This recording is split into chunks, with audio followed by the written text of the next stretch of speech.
Barakallahu fiik. Fenomena indigo sering ditanyakan.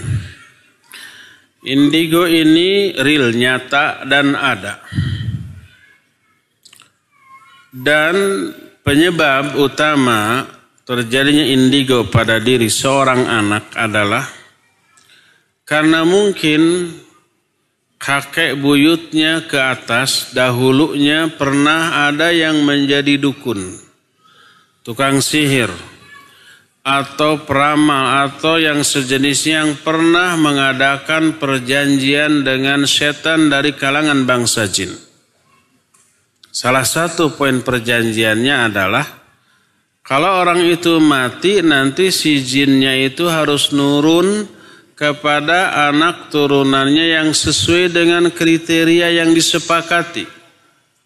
Belum tentu menurun ke salah satu anaknya.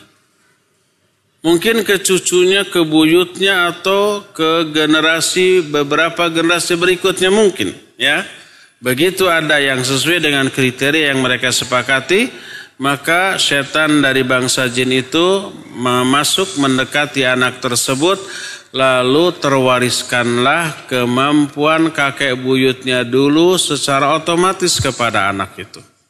Akhirnya anak itu kecil-kecil sudah bisa melihat perkara-perkara yang orang lain tidak bisa lihat.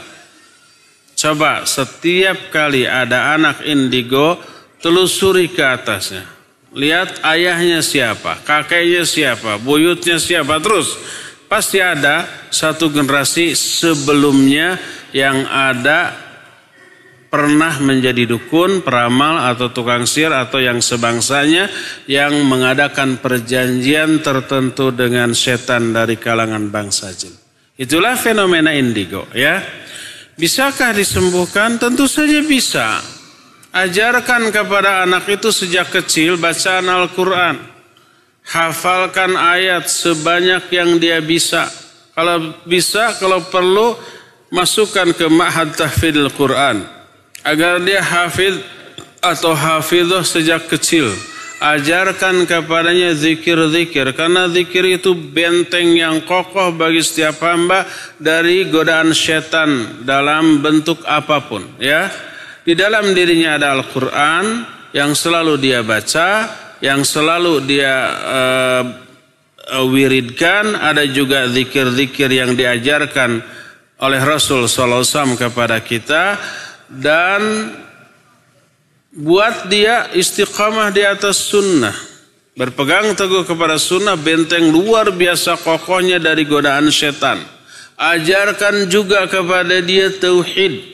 Agar tauhid ini tertanam, ajarkan asma dan sifat Allah kepada dia semendalam mungkin sehingga tertanam kuat dalam jiwa kita. Nah, kalau jiwa anak itu sudah seperti itu, akidahnya mendalam, tauhidnya juga kokoh kuat, amalan sunnah itu terpelihara, teraplikasi dalam amalannya, dalam kesehariannya. Terus zikir mulutnya tidak pernah berhenti dari menyenandungkan ayat Al-Quran, dari berzikir, maka setan yang tadinya nguntil-nguntit terus nggak akan betah. Dia pasti pergi meninggalkan dia untuk selama-lamanya. Akhirnya fenomena indigo dari diri dia itu akan hilang. Ingat, orang yang punya kemampuan indigo seperti itu bukan orang yang memiliki kelebihan, bukan.